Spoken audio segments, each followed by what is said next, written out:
देखिए अभी हम एक और न्यूमेरिकल करने जा रहे हैं, गॉस लॉ से रिलेटेड है। गॉस लॉ की एप्लीकेशन बेस पे न्यूमेरिकल है। और न्यूमेरिकल आपका इस तरीके से है कि consider a sphere of radius capital R. आपके पास एक, इसका सॉल्यूशन मैं यहाँ से लिख देता हूँ। आपके पास एक स्फीयर है, ये इस तरीके से आपके पास एक स्फीयर है और इसकी रेडियस आपको कितनी गिवन है, इसकी रेडियस आपको आर गिवन है।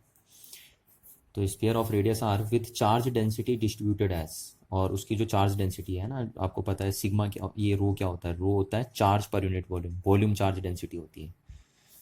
ठीक है, आपके पास तीन टाइप की चार्ज डेंसिटी होती है। एक होता है लैम्डा जिसको आप बोलते हैं लीनियर चार्ज डेंसिटी, दूसरा होता है आपका सिग्मा जिसको आप बोलते हैं सरफेस चार्ज डेंसिटी, और तीसरा होता है आपका रो जिसको आप बोलते हैं वॉल्यूम चार्ज डेंसिटी। तो ये जो स्फीयर है उसकी जो वॉल्यूम चार्ज डेंसिटी है वो कुछ इस तरीके से आपको दी है ना, जहाँ पे के कांस्टेंट है और आर आपका क्या है, ऑब्जर्वेशन पॉइंट की डिस्टेंस है यार।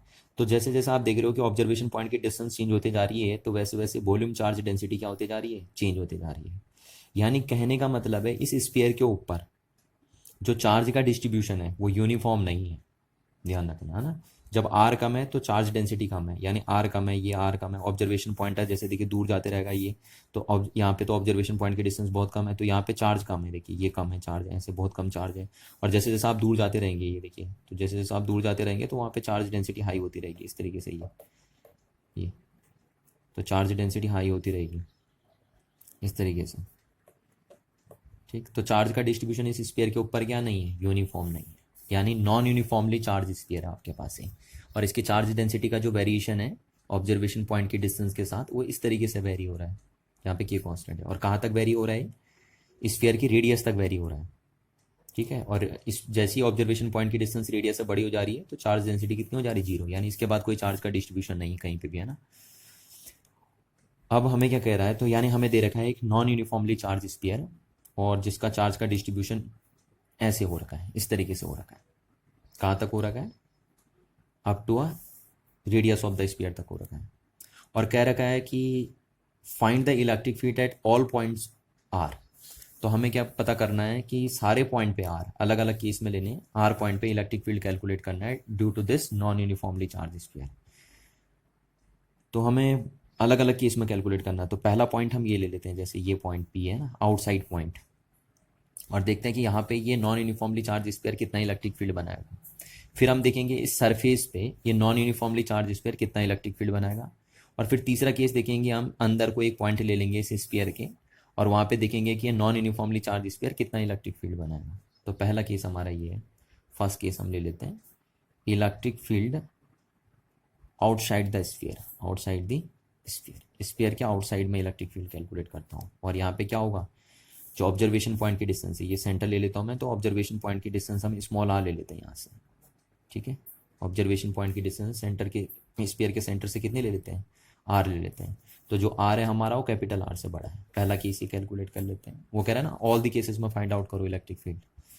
तो पहला केस हम ये कर लेते हैं, फिर दूसरे केस में हम यहाँ पे कैलकुलेट कर लेंगे, जहाँ पे ऑब्जर्वेशन पॉइंट की डिस्टेंस क्या हो जाएगी, स्फीयर के रेडियस के बराबर हो जाएगी, और तीसरा इसके अंदर ले लेंगे हम। तो अभी पहला केस है, हम इलेक्ट्रिक फील्ड फाइंड आउट करने जा रहे हैं आउटसाइड द स्फीयर, यानी जब हमारा ऑब्जर्वेशन पॉइंट की डिस्टेंस स्फीयर की रेडियस से बड़ी है। तो देखिए यहाँ पे जो चार्ज का डिस्ट्रीब्यूशन है वो यूनिफॉर्म नहीं है स्फीयर के ऊपर, है ना। तो जब भी आपको electric field due to a point charge या due to a distribution of charge निकालना होता है, तो आपके पास सबसे आसान तरीका होता है कि आप गॉस लॉ की मदद लेते हैं ना। गॉस लॉ के हेल्प के बेस पे आप इजीली कैलकुलेट कर लेते हैं कि कोई चार्ज या कोई डिस्ट्रीब्यूशन ऑफ चार्ज किसी पॉइंट पे कितना इलेक्ट्रिक फील्ड क्रिएट करेगा। तो यहाँ पे भी हमें वही बताना है कि इस पी पॉइंट पे जो सेंटर से आर डिस्टेंस पे लाई कर रहा है, वहाँ पे कितना इलेक्ट्रिक फील्ड बनेगा due to this non uniformly charge sphere. तो हम यहाँ पे भी गॉस लॉ की हेल्प लेंगे। तो गॉस लॉ की हेल्प लेने के लिए आपको तीन बातें ध्यान रखनी है ना। पहला बात, आप क्या करते हैं, गॉस लॉ आप इन तीन स्टेप में अप्लाई करते हैं। पहला, आप जिस पॉइंट पे आपको इलेक्ट्रिक फील्ड कैलकुलेट करना हो उस पॉइंट पे एक symmetrical hypothetical Gaussian surface draw कर देते हैं। जिस पॉइंट पे आपको इलेक्ट्रिक फील्ड कैलकुलेट करना हो उस पॉइंट पे क्या ड्रॉ कर देते हैं आप, सिमेट्रिकल हाइपोथेटिकल गॉसियन सरफेस। दूसरा, फिर उस हाइपोथेटिकल गॉसियन सरफेस से टोटल कितना फ्लक्स निकल रहा है आप वो कैलकुलेट कर लेते हैं। और फिर तीसरा केस आप कैलकुलेट करते हैं, तीसरे केस में आप यहाँ पे गॉस लॉ अप्लाई कर देते हैं ना, ये गॉस लॉ अप्लाई कर देते हैं आप, total charge enclose by Gaussian surface, इस तरीके से हम गॉस लॉ, तो तीन स्टेप में आप गॉस लॉ करते हैं। तो यहाँ पे भी हमें इस नॉन यूनिफॉर्मली चार्ज स्फीयर, ये नॉन यूनिफॉर्मली चार्ज स्फीयर इस पॉइंट पे कितना इलेक्ट्रिक फील्ड बना रहा है, अगर वो कैलकुलेट करना है गॉस लॉ के एलपी के बेस पे, तो हमें 3 स्टेप फॉलो करते हुए चलेंगे। तो पहला स्टेप क्या है कि हम यहाँ पे hypothetical symmetrical hypothetical Gaussian surface लगा देंगे। तो ये इस तरीके से हमारी यहाँ पे सिमेट्रिकल हाइपोथेटिकल गॉसियन सरफेस बन जाएगी। ठीक है, इस तरीके से कि हमारे यहाँ पे क्या बन जाएगी, सिमेट्रिकल हाइपोथेटिकल गॉसियन सरफेस बन जाएगी। ठीक है, तो पहला काम हमारा हो गया। जिस पॉइंट पे हमें इलेक्ट्रिक फील्ड कैलकुलेट करना होता था उस पॉइंट पे हम symmetrical hypothetical Gaussian surface draw कर देते हैं। अब दूसरा क्या है कि हमें निकालना है कि इस गॉसियन सरफेस से टोटल कितना फ्लक्स निकल। तो देखो क्या है, कोई भी अगर स्फेरिकल चार्ज बॉडी होती है तो आपको पता है उसका इलेक्ट्रिक फील्ड रेडियली आउटवर्ड होता है। इस तरीके से उसका इलेक्ट्रिक फील्ड होगा रेडियली आउटवर्ड। किसी भी चार्ज बॉडी का जो इलेक्ट्रिक फील्ड होता है वो रेडियली आउटवर्ड होता है। अगर पॉजिटिवली है तो रेडियली आउटवर्ड होगा, और अगर नेगेटिवली चार्ज बॉडी है, स्फेरिकली नेगेटिवली चार्ज बॉडी है, तो उसका electric field radially inward direction में होता है। तो ये स्फेरिकली पॉजिटिव चार्ज बॉडी है इसलिए इसका इलेक्ट्रिक फील्ड रेडियली आउटवर्ड है। अब हमें निकालना है कि इस गॉसियन सरफेस से टोटल कितना फ्लक्स निकला। तो जरा आप ध्यान से देखिए, तो गॉसियन सरफेस के हर एक पॉइंट पे इलेक्ट्रिक फील्ड की डायरेक्शन डिफरेंट डिफरेंट है। तो क्योंकि गॉसियन सरफेस के हर एक पॉइंट पे इलेक्ट्रिक फील्ड की डायरेक्शन डिफरेंट डिफरेंट है, इसलिए हम इस गॉसियन सरफेस से टोटल कितना फ्लक्स निकलेगा उसे डायरेक्ट कैलकुलेट नहीं करेंगे। हम क्या करेंगे, पहले इस गॉसियन सरफेस का एक छोटा सा एलिमेंट्री एरिया ले लेंगे ds, और देखेंगे पहले इस स्मॉल एलिमेंट्री एरिया से कितना फ्लक्स निकला, और देन उसे पूरे लार्ज के लिए क्या कर देंगे, इंटीग्रेट कर देंगे। तो तब हम बता पाएंगे कि टोटल इस गॉसियन सरफेस से कितना फ्लक्स निकला। तो हमने देखिए ले लिया एक छोटा सा एलिमेंट्री एरिया ले लिया इस गॉसियन सरफेस का, उसका एरिया वेक्टर भी हमने बना दिया ds, और इस पॉइंट पे अगर आप इलेक्ट्रिक फील्ड की डायरेक्शन देखेंगे तो रेडियली आउटवर्ड डायरेक्शन में आएगा, तो इस डायरेक्शन में आ जाएगा इलेक्ट्रिक फील्ड। तो अब हम देखेंगे कि इस स्मॉल एलिमेंट्री एरिया से पहले कितना फ्लक्स निकला। तो कितना फ्लक्स निकलेगा उसको हम d5 लिख देते हैं। Small flux is equal to कितना होता है फॉर्मूला फ्लक्स का, E इंटू ds। इतना फ्लक्स निकलेगा इस स्मॉल एलिमेंट्री एरिया से। तो इसको खोला हमने, EDS कॉस थीटा बनता है, आपको पता है डॉट प्रोडक्ट खुल के। तो अब देखिए यहाँ पे थीटा कितना होगा, 0 डिग्री होगा, क्योंकि इलेक्ट्रिक फील्ड भी यहाँ पे इसी डायरेक्शन में P पॉइंट पे, और एरिया वेक्टर भी इसका इधर ही कोई है। एरिया वेक्टर किधर बनता है, आउटड्रॉ नॉर्मल, तो हमने बना दिया था, और दोनों एक ही डायरेक्शन में। तो यहाँ से d5 आपका कितना बन गया, EDS बन गया। तो इतना फ्लक्स निकला किससे, इस स्मॉल एलिमेंट्री एरिया से। तो अगर हम बोले टोटल कितना निकला, तो इसको हम इंटीग्रेट कर देते हैं टोटल के लिए, पूरी क्लोज सरफेस से कितना निकला है ना, तो पूरी क्लोज सरफेस से इतना फ्लक्स निकलेगा। तो डिफरेंशिएशन से इंटीग्रेशन कैंसिल आउट हुआ, तो टोटल फ्लक्स जो आपका आया, अब देखिए ये E यहाँ से बाहर आ जाएगा। क्यों बाहर आएगा, क्योंकि गॉसियन सरफेस का हर एक पॉइंट इस स्फीयर के सेंटर से r डिस्टेंस पे, तो इसलिए गॉसियन सरफेस के ऊपर हर एक पॉइंट पे इलेक्ट्रिक फील्ड की इंटेंसिटी क्या आएगी, सेम आएगी, यानी कांस्टेंट आएगी। तो जब आप इस गॉसियन सरफेस को इंटीग्रेट कर रहे हो तो गॉसियन सरफेस के ऊपर हर एक पॉइंट पे इलेक्ट्रिक फील्ड की इंटेंसिटी क्या है, कांस्टेंट है। और क्योंकि कांस्टेंट डिफरेंशिएट इंटीग्रेट नहीं होते इसलिए इसको मैं बाहर लिख देता हूँ, और इंटीग्रेशन ds बना आपका। तो जो टोटल फ्लक्स निकल के आया आपका वो कितना निकल के आया, E इंटू, अब देखिए पूरा सरफेस एरिया जो होगा इस स्फीयर का वो कितना होगा आपका, वो होगा 4 पाई r स्क्वायर, है ना, r इसकी रेडियस है। तो इतना फ्लक्स निकल गया, इसको क्वेश्चन नंबर हमने नाम दे दिया फर्स्ट। तो टोटल इस गॉसियन सरफेस से जो फ्लक्स निकला वो आपका इतना आ गया, इतना फ्लक्स निकला आपका गॉसियन सरफेस से। अब हमें लगाना है गॉस लॉ, तो हम बोलते हैं अकॉर्डिंग टू, थर्ड स्टेप हमें करना था according to Gauss law. Gauss law, तो गॉस लॉ क्या कहता है, देखिए कि जो टोटल इलेक्ट्रिक फ्लक्स निकलता है किसी भी गॉसियन सरफेस, वो किसके इक्विवेलेंट होता है, 1/ε0 times of the total charge enclosed by Gaussian surface. ठीक है, total electric flux passes through a Gaussian surface is equivalent to 1/ε0 times of the total charge enclosed by Gaussian surface. तो यहाँ पे देखिए गॉसियन सरफेस ने कितना charge enclose किया है, तो ये रही आपकी गॉसियन सरफेस, और इसने कितना चार्ज इनक्लोज किया है हमें वो निकालना है। तो देखो इस गॉसियन सरफेस ने इतना ही चार्ज तो इनक्लोज किया है, क्योंकि यहाँ तो कोई चार्ज है ही नहीं। आपको पता है कि चार्ज डेंसिटी 0 हो जा रही थी जैसे आर क्या हो रहा था, स्मॉल r कैपिटल R से बड़ा हो रहा था, तो यहाँ तो कोई चार्ज है नहीं। तो गॉसियन सरफेस ने कितना चार्ज इनक्लोज किया है, जितना चार्ज इस स्फीयर के ऊपर है उतना ही चार्ज इनक्लोज किया इस गॉसियन सरफेस ने। ठीक है, अब देखिए तो यानी इस स्फीयर के वॉल्यूम में जो चार्ज है, इतने वॉल्यूम में जो चार्ज है वही चार्ज इस गॉसियन सरफेस के अंदर आ जाएगा। तो हम निकाल लेते हैं, अगर हमें निकालना है कि इस गॉसियन सरफेस ने कितना चार्ज इनक्लोज किया है, तो हम निकाल लेते हैं कि इस स्फीयर पे कितना चार्ज है, वही चार्ज होगा गॉसियन सरफेस के अंदर। तो देखो हम बोलते हैं यूनिट वॉल्यूम में ये चार्ज है, यूनिट वॉल्यूम में ये चार्ज है। तो इस वॉल्यूम में क्या चार्ज होगा, तो इस वॉल्यूम में ये चार्ज हो जाएगा फिर 4/3 पाई और r क्यूब, इतना वॉल्यूम तो होगा इसका, इस स्फीयर का वॉल्यूम ये है। तो यूनिट वॉल्यूम का चार्ज ये है, तो इतने वॉल्यूम का चार्ज कितना हो जाएगा, इससे मल्टीप्लाई कर देंगे आप, है ना, और यहाँ पे लिख देंगे ये, पर ये तरीका हो जाएगा आपका गलत। क्यों गलत हो जाएगा, देखिए क्योंकि जो चार्ज का डिस्ट्रीब्यूशन है इस वॉल्यूम में वो यूनिफॉर्म नहीं है, वो आप देखिए तो जरा डिस्टेंस के साथ चेंज हो रही है, ठीक है ना। हाँ, अगर इस स्फीयर के ऊपर चार्ज का डिस्ट्रीब्यूशन यूनिफॉर्म होता, यानी इस सरफेस के इस सरफेस में चार्ज यूनिफॉर्मली डिस्ट्रीब्यूट होता, तो तब इसकी जो चार्ज डेंसिटी होती है उसको हम बोलते हैं यूनिफॉर्म वॉल्यूम चार्ज डेंसिटी, और तब हम ऐसा कर सकते थे, तब हम डायरेक्ट कर सकते थे। बट अभी यहाँ पे हम ऐसा नहीं करेंगे। क्यों नहीं करेंगे यहाँ पे ऐसा, क्योंकि ये जो इस वॉल्यूम में जो चार्ज डिस्ट्रीब्यूट है वो यूनिफॉर्म नहीं है, और डिस्टेंस के साथ चेंज होते जा रहा है। तो अब हम, अगर हमें कैलकुलेट करना है कि इस वॉल्यूम में कितना चार्ज है, तो ये तरीका तो हमारा ओमिटेड हो गया। तो दूसरा तरीका क्या है हमारा, हम इसका एक छोटा सा वॉल्यूम ले लेते हैं, है ना, इस स्फीयर का एक छोटा सा वॉल्यूम ले लेते हैं और उसका वॉल्यूम हम मान लेते हैं dv। अब हम पहले देख लेंगे कि इस वॉल्यूम में कितना चार्ज है, इस छोटे से वॉल्यूम में कितना चार्ज है, क्योंकि छोटे से वॉल्यूम में जो चार्ज होगा उसको हम कांस्टेंट मान सकते हैं। तो पहले हम देखेंगे कि इस वॉल्यूम में कितना चार्ज है, और देन उसे लार्ज के लिए क्या कर देंगे, इंटीग्रेट कर देंगे यहाँ पे। तो इस वॉल्यूम में कितना चार्ज आएगा, देखिए इस वॉल्यूम में कितना चार्ज आएगा, तो यूनिट वॉल्यूम का चार्ज ये है, और डीवी वॉल्यूम में कितना चार्ज आएगा, तो इसे हम ये लिख सकते हैं, है ना।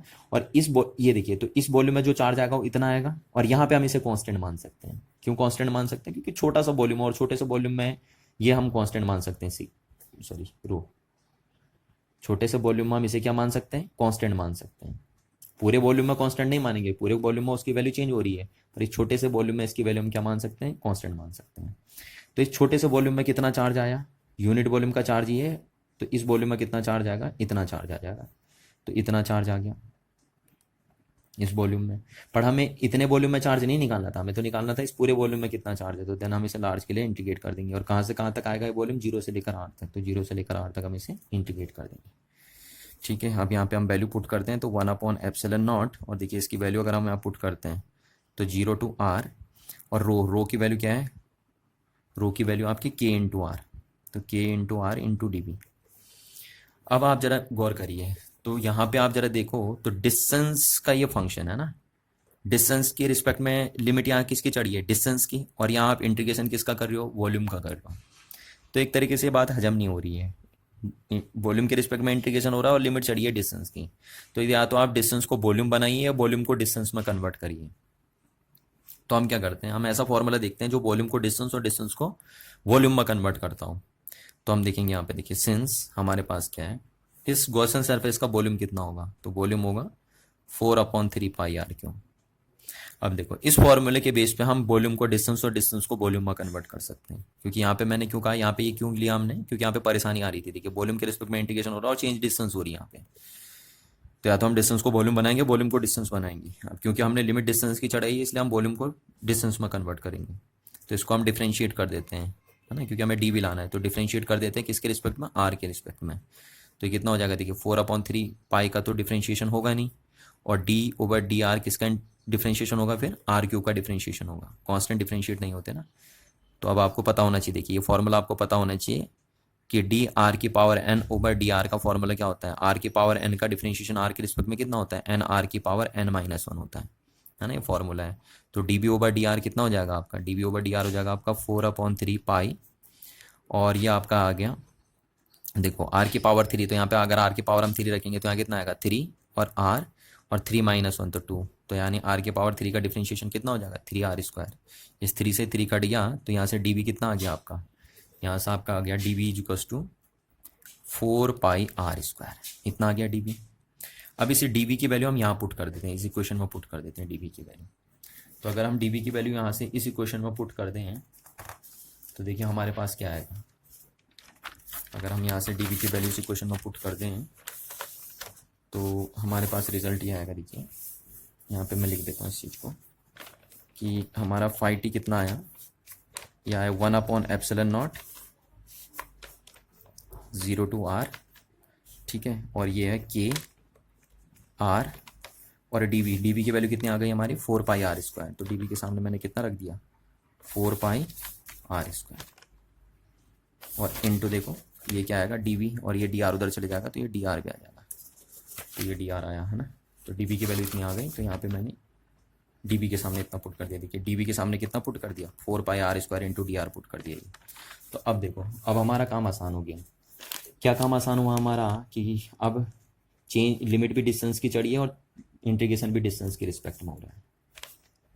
तो हमारा जो टोटल फ्लक्स निकला वो कितना निकला, टोटल फ्लक्स निकल गया 1/ε0 0 टू r, ठीक है। और ये आपका k देखिए बाहर आ जाएगा, 4π भी आपका बाहर आ जाएगा। फिर कांस्टेंट डिफरेंशिएट इंटीग्रेट होते नहीं है, तो 4π बाहर आ गया, k बाहर आ गया, और ये r³ हो गया और इनटू आपका dr हो गया, ठीक है। अब आपको ये चीज़ पता होनी चाहिए, देखिए सिंस r की पावर n का इंटीग्रेशन कितना होता है r के रिस्पेक्ट में, r की पावर n+1/n+1 है ना। ये इंटीग्रेशन का फॉर्मूला है कि r की पावर n का इंटीग्रेशन कितना होता है r के रिस्पेक्ट में, कितना होता है। तो यहाँ से आप फाई टी को लिखेंगे 4πk/ε0।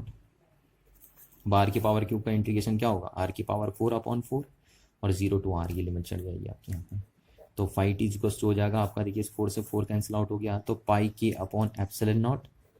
अब यहाँ चढ़ाएंगे आप ये लिमिट, है ना। तो r की पावर 4 माइनस ये चढ़ेगी लोअर लिमिट, तो 0 की पावर 4, तो 0 ही हो गया।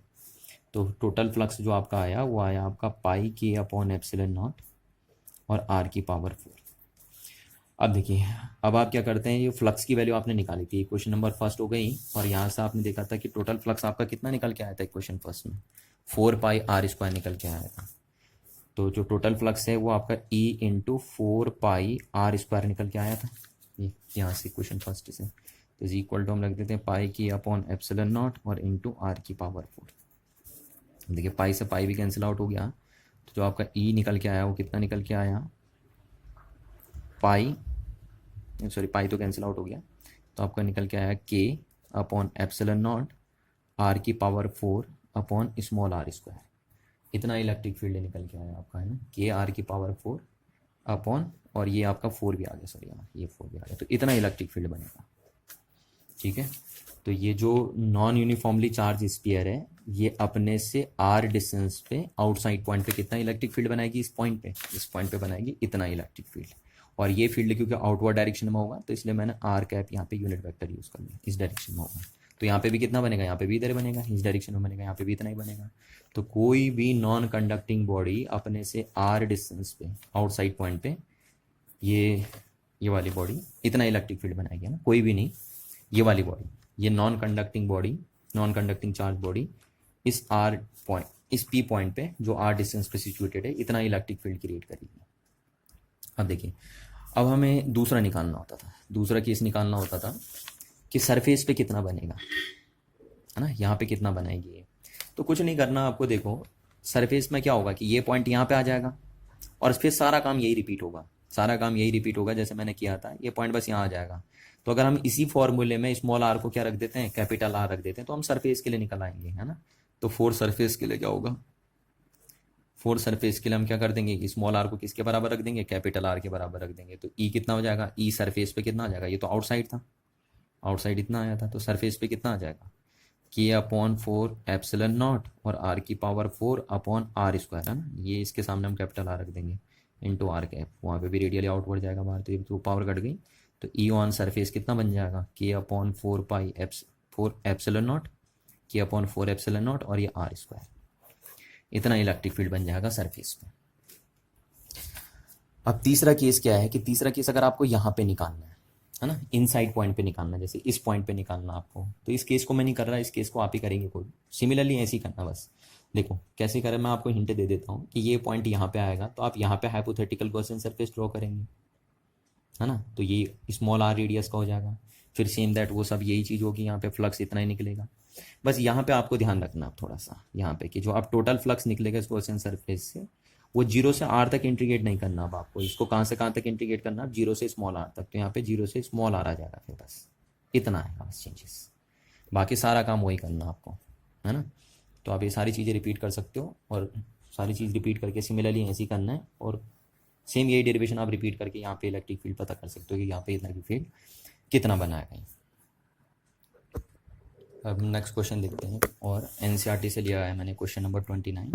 ये आपको मैंने होमवर्क में भी दिया था, पर बहुत सारे बच्चे बोल रहे थे कि सर क्वेश्चन समझ में नहीं आ रहा, तो इसलिए मैं इस क्वेश्चन को कर दे रहा हूँ, है ना। क्वेश्चन नंबर 29 आपके एनसीईआरटी का क्या दिया है, देखिए आपके पास है, hollow charge conductor has a tiny hole, देखिए ये एक होलो चार्ज कंडक्टर आपके पास इस तरीके से ना अंदर से खोखला है। Hollow charge conductor has a tiny hole. अब इसकी सरफेस कहीं पे भी टाइनी होल कर दिया, कट इनटू इट्स सरफेस, इसकी सरफेस पे कोई हमने टाइनी होल कर दिया ऐसा करके ये। तो जब हम यहाँ से बाहर निकालेंगे तो अंदर झांकेंगे तो खोखला दिखेगा आपको बिल्कुल। तो ये टाइनी होल आपने कर दिया।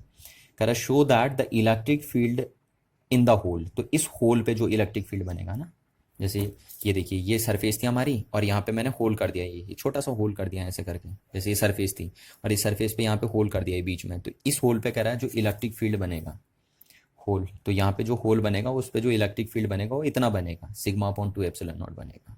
Where N cap is the unit vector in outward normal, तो यहाँ पे जो एन कैप है वो यूनिट वेक्टर, यानी जो इस पॉइंट पे इलेक्ट्रिक फील्ड बनेगा वो इधर को बनेगा। तो एन कैप यही बता रहा है कि यहाँ पे इलेक्ट्रिक फील्ड आउटड्रॉन नॉर्मल बनेगा, इस तरीके से बनेगा। और and sigma is the surface charge density, और जो सिग्मा है वो यहाँ पे क्या है, सरफेस चार्ज डेंसिटी है, इस पॉइंट पे सरफेस चार्ज डेंसिटी है near to the hole, near hole के नियर में। तो देखिए आइए इस क्वेश्चन के अप्रोच कैसे करते हैं। हमारे पास क्या दिया था, काफ़ी अच्छा क्वेश्चन है। हमारे पास क्या दिया था, एक होलो स्फीयर दिया था और कहा ये होलो स्फीयर के अगर हम सरफेस पे, ये चार्ज्ड होलो स्फीयर है ना, क्योंकि जब ये चार्ज होगा तभी इलेक्ट्रिक फील्ड बन पाएगा। तो ये चार्ज हमारे पास चार्ज्ड होलो स्फीयर है और इसकी सरफेस के ऊपर हमने एक टाइनी होल कर दिया, ये छोटा सा टाइनी होल कर दिया। तो हमें पता करना है कि इस टाइनी होल पे जो इलेक्ट्रिक फील्ड बनेगा वो इतना बनेगा, और किस डायरेक्शन में बनेगा, आउटड्रॉन नॉर्मल डायरेक्शन में बनेगा। तो इस टाइनी होल पे इतना इलेक्ट्रिक फील्ड बनेगा। अच्छा, तो हम क्या करते हैं इस क्वेश्चन को अप्रोच करने के लिए, देखिए क्या करते हैं हम, कि मैं आपका ये करता हूँ कि ध्यान रखना आपको कि मैंने इसको अभी अलग नहीं किया। अभी ये टाइनी जो मैंने यहाँ पे होल किया है उसको मैंने अलग नहीं किया, यहीं पे रहने दिया। अब हम पूरे होलो स्फीयर, पूरे चार्ज होलो स्फीयर को दो हिस्सों में डिवाइड कर दिया। हमने कहा कि एक हमारा एरिया ये बना, इसका सरफेस एरिया लिख दिया मैंने ds1, और दूसरा ये ले लिया मैंने, है ना। बाकी जो बचा इसको निकाल के, मतलब इसको छोड़ के बाकी जो भी बचे, निकालना नहीं है अभी, ये वहीं पे रहने दिया है मैंने, है ना। जबकि हमें बाद में तो ये निकालना है, पढ़ा भी मैंने वहीं पे रहने दिया है। तो यहाँ से सॉल्यूशन हम चलना शुरू करते हैं। तो देखिए हमारे पास क्या था, ये पूरा होलो स्फीयर है। अब हम इस होलो स्फीयर को दो हिस्सों में डिवाइड कर देते हैं। एक हमने ये वाला हिस्सा डिवाइड कर दिया, इसका सरफेस एरिया हमने ds1 ले लिया, अलग नहीं किया अभी, इसको वहीं पे रहने दिया। और दूसरा हिस्सा हमने ये ले लिया जो रिमेनिंग पार्ट है, और उसका सरफेस एरिया हमने मान लिया ds2 है। ये दो हिस्सों में डिवाइड कर लिया। इसका सरफेस एरिया कितना ले लिया, ds1, और इसका सरफेस एरिया कितना ले लिया, ds2। अब हमें पता करना है कि अगर हम इसको यहाँ से निकाल दें बाहर, तो इस होल पे जो इलेक्ट्रिक फील्ड बनेगा वो इतना बनेगा, है नहीं। तो अभी हमने निकाला तो है नहीं, अभी हमने वहीं पे रहने दिया।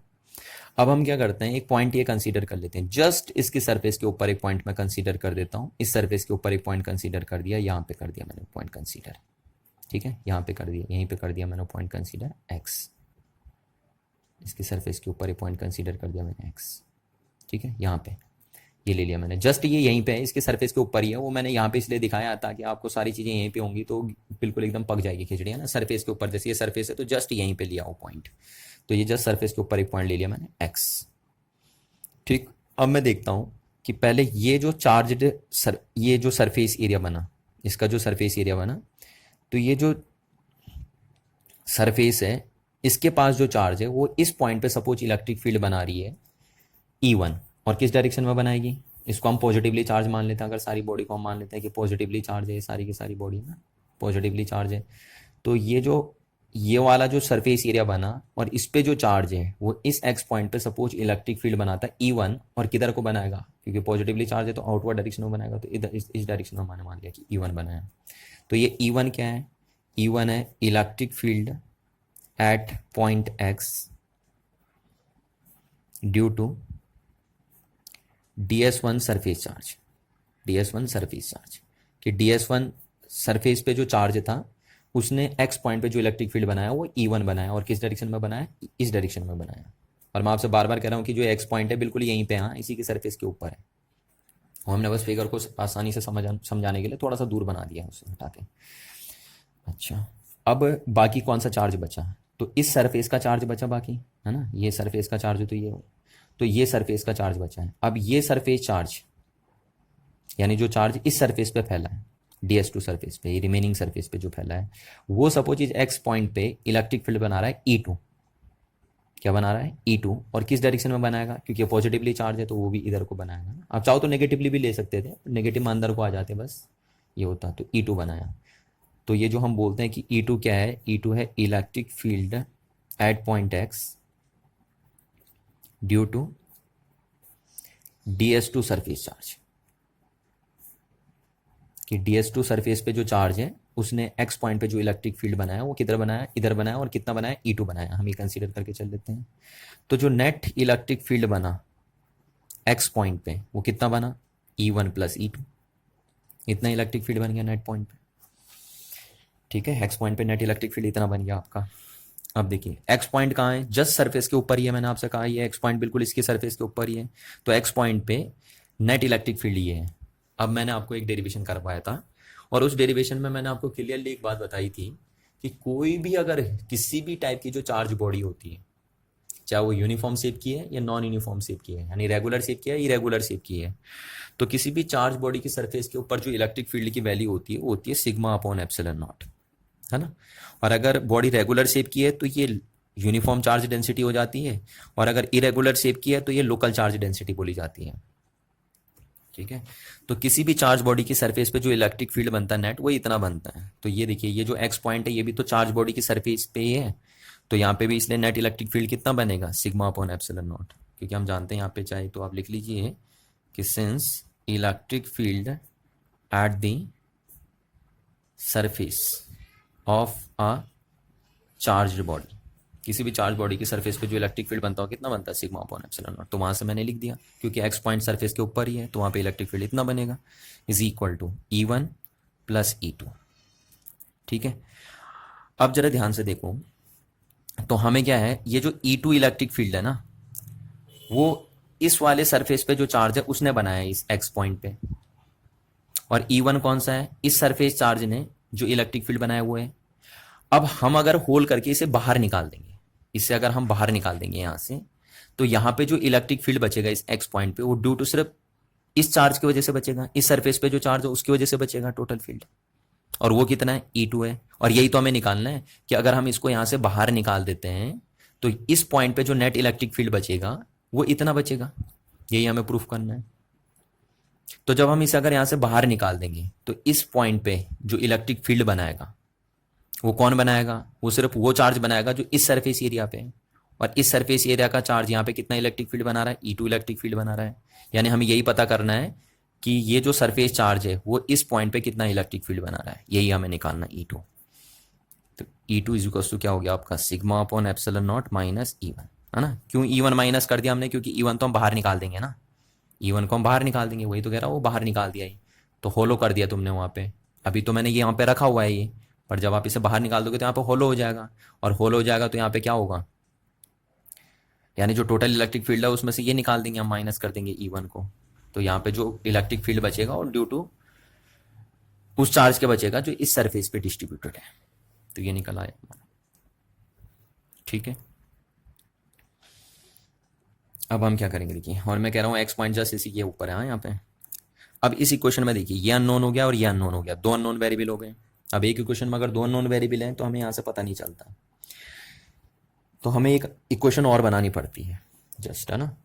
तो हम क्या करते हैं, क्योंकि यहाँ पे दो अननोन वेरिएबल बन गए तो एक इक्वेशन हमें और चाहिए, तो हम जस्ट इसके नीचे, इस सरफेस के नीचे, है ना, ये जो कंडक्टिंग बॉडी जैसी ये है, तो उसके सरफेस के जस्ट नीचे ऐसे करके, जस्ट नीचे बिल्कुल एकदम यहाँ पे एक पॉइंट ले लेते हैं Y, बिल्कुल नीचे ही है ना, यहाँ पे ये सरफेस थी, सरफेस के जस्ट ऊपर लिया मैंने और जस्ट नीचे लिया है ना, बिल्कुल आपस में नजदीक है, ये तो बिल्कुल यहीं पे है, ये दोनों तो टच में ही आपस में, पर ये बिल्कुल जरा सा नीचे है, थोड़ा सा नीचे है सरफेस के, ऐसे ले लिया मैंने पॉइंट Y, बिल्कुल सरफेस के ऐसे है नजदीक में ये पॉइंट, ये जैसे सरफेस है तो इसके बिल्कुल ऐसे है नजदीक में, तो ये पॉइंट मैंने Y ले लिया। अब इस पॉइंट पे मैं बोलता हूं कि इस सरफेस पे जो चार्ज है, इस सरफेस पे जो चार्ज है, DS1 सरफेस पे जो चार्ज है, वो Y पॉइंट पे जो इलेक्ट्रिक फील्ड बना रहा है वो किधर बनाएगा, पहले तो इधर बनाएगा, क्योंकि पॉजिटिवली चार्ज है तो इस पॉइंट पे इलेक्ट्रिक फील्ड आउटवर्ड डायरेक्शन में बनेगा, और कितना बनेगा तो उसको भी मैंने E1 लिख दिया। अब आप बोलो सर उसे E1 कैसे लिख दिया, क्योंकि E1 तो वो इलेक्ट्रिक फील्ड था जो ये DS1 सरफेस का चार्ज X पॉइंट पे बना रहा था, तो Y पॉइंट पे आप कैसे उसे E1 लिख सकते हैं। तो देखो मैं आपसे क्या कह रहा हूँ, ये X और Y पॉइंट बराबर ही तो हैं, बहुत नजदीक हैं ये दोनों पॉइंट, तो अगर ये बहुत नजदीक हैं तो अगर यहाँ पे इलेक्ट्रिक फील्ड में बोलता हूँ कि E1 इलेक्ट्रिक फील्ड बनाया इस सरफेस के चार्ज ने, तो इस वाई पॉइंट पे भी ये सरफेस का चार्ज कितना इलेक्ट्रिक फील्ड बनाएगा, E1 ही बनाएगा, बस डायरेक्शन में ये हो जाएगी। तो उसको भी हम E1 ही लिख सकते हैं क्योंकि ये दोनों पॉइंट बहुत नज़दीक हैं। अच्छा, दूसरा, ये जो DS2 सरफेस का चार्ज है वो इस पॉइंट पे किधर को इलेक्ट्रिक फील्ड बनाएगा, तो देखो DS2 सरफेस का चार्ज ऐसा है, डिस्ट्रीब्यूट है, तो वो वाई पॉइंट पे जो इलेक्ट्रिक फील्ड बनाएगा वो इस डायरेक्शन में बना देगा, इस डायरेक्शन में बना देगा ना, क्योंकि पॉजिटिवली चार्ज है तो इस डायरेक्शन में आएगा। कितना बनाएगा, E2 बना दिया। अब कहोगे आपकी सर E2 तो वो चार्ज था, वो इलेक्ट्रिक फील्ड था जो एक्स पॉइंट पे इस DS2 सरफेस के चार्ज ने बनाया था, कि DS2 सरफेस पे जो चार्ज है वो एक्स पॉइंट पे E2 इलेक्ट्रिक फील्ड बना रहा था। तो आपने वाई पॉइंट पे भी कैसे बोल दिया है कि वाई पॉइंट पे भी ये DS2 एरिया का जो चार्ज है वो वाई पॉइंट पे भी E2 इलेक्ट्रिक फील्ड बना रहा है। तो क्यों बोला हमने इन दोनों को बराबर, क्योंकि ये दोनों पॉइंट बहुत नज़दीक है। तो DS2 सरफेस का जो चार्ज है वो भी वाई पॉइंट पे कितना इलेक्ट्रिक फील्ड बना रहा है, अगेन E2 बना रहा है, क्योंकि दोनों पॉइंट बहुत नज़दीक है। तो यहाँ से हम बोल सकते हैं कि वाई पॉइंट पे जो नेट फील्ड आया वो कितना आया, E1 माइनस E2 आया, क्योंकि दोनों अपोजिट डायरेक्शन में है।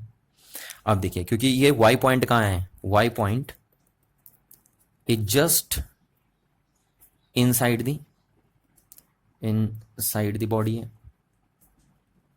ना, conducting body, inside the conducting body. तो वाई पॉइंट कंडक्टिंग बॉडी के अंदर लाई कर रहा है ना, चाहे जस्ट अंदर भी लाई कर रहा हो, पर अंदर तो लाई कर रहा है। और अंदर हमें पता है कि किसी भी बॉडी के इनसाइड में इलेक्ट्रिक फील्ड कितना होता है, जीरो होता है। किसी भी कंडक्टिंग बॉडी के इनसाइड कितना इलेक्ट्रिक फील्ड होता है, जीरो इलेक्ट्रिक फील्ड होता है।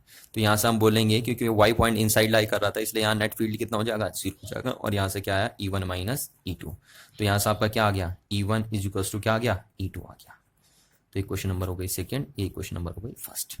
अब ये देखिए, हमने ये कंसेप्ट क्यों लगाया है, दूसरा वाई पॉइंट हमने क्यों ऑब्जर्व करा, सिर्फ इस चीज को निकालने के लिए, बस समझ में आ रही ना बात, ये वाई पॉइंट का कंसिडरेशन सिर्फ इस चीज को कैलकुलेट करने के लिए। तो अब हम लिखते हैं from equation first and second. तो from equation first and second क्या मिला आपको, देखो, तो E2 इक्वल टू क्या हो जाएगा, sigma upon epsilon not minus E1 की वैल्यू हम यहाँ से पुट कर देंगे, तो E1 के सामने हम क्या लिख सकते हैं, E2। तो जो E2 आ जाएगा वो कितना आ जाएगा, यहाँ से देखिए E2 इधर जाएगा तो 2E2 इक्वल टू क्या हो जाएगा, सिग्मा अपॉन एप्सिलॉन नॉट। तो E2 इक्वल टू क्या हो जाएगा, sigma upon epsilon not, 2 epsilon not. Sigma upon क्या हो जाएगा, 2 एप्सिलॉन नॉट। किधर को जाएगा ये, रेडियली आउटवर्ड, तो इसको मैं R कैप लिख देता हूँ। तो देखो इतना इलेक्ट्रिक फील्ड बना है ना। और ये इलेक्ट्रिक फील्ड किसकी वजह से था, ये इलेक्ट्रिक फील्ड देखो एक्स पॉइंट पे किसकी वजह से था, DS2 सरफेस पे जो चार्ज था उसकी वजह से था। और होना भी यही चाहिए ना, क्योंकि ये तो आपने बाहर निकाल दिया। तो आप अगर ये बाहर निकाल दे रहे हो तो इस होल पे या इस एक्स पॉइंट पे, क्योंकि मैं बार बार आपसे कह रहा हूँ ये दोनों पॉइंट बहुत नज़दीक हैं। तो जब आप इस सरफेस को बाहर निकाल दोगे तो इस होल पे या इस एक्स पॉइंट पे जो इलेक्ट्रिक फील्ड बचेगा वो सिर्फ इसी की वजह से तो बचेगा, इस DS2 सरफेस पे जो चार्ज है उसकी वजह से। और DS2 सरफेस पे जो चार्ज है उसकी वजह से एक्स पॉइंट पे कितना इलेक्ट्रिक फील्ड बना, इतना। इसलिए आप कह सकते हैं कि इस होल पे कितना इलेक्ट्रिक फील्ड बना, इस होल पे भी इतना ही इलेक्ट्रिक फील्ड बनेगा, क्योंकि ये होल कहाँ पे लाई कर रहा है, ये एक्स पॉइंट इस होल पे ही तो लाई करेगा, है ना, क्योंकि एक्स पॉइंट सरफेस के ऊपर था और जब हम इसे निकाल देंगे तो होल में लाई कर जाएगा ये एक्स पॉइंट। तो इतना इलेक्ट्रिक फील्ड बनेगा। और किस डायरेक्शन में बना, रेडियली आउटवर्ड डायरेक्शन में बना। तो इस चीज़ को आपको करना है ध्यान से, ठीक है। अच्छा, एक क्वेश्चन हम और देखते हैं एनसीईआरटी।